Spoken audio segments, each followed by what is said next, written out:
The world is full of violence that won't go away.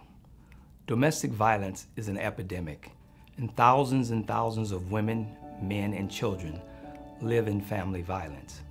It has tremendous impact on them personally, and it has a huge impact on us as a society, and it shows up everywhere you look in the community. Domestic Violence Solutions for Santa Barbara County is comprehensive, and to support all the services we provide takes a great deal of resources. Domestic Violence Solutions provides emergency shelters for women and children fleeing violence and abuse, emergency response with the police department on 911 calls, crisis hotlines, and transitional housing. Part of our mission is to challenge and change societal values. This is a big task. To invest in domestic violence solutions is to invest in saving lives.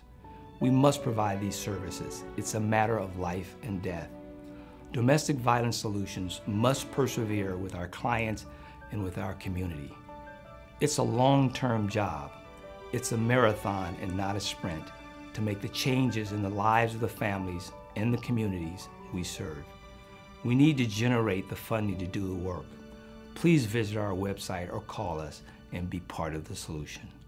Thank you very much.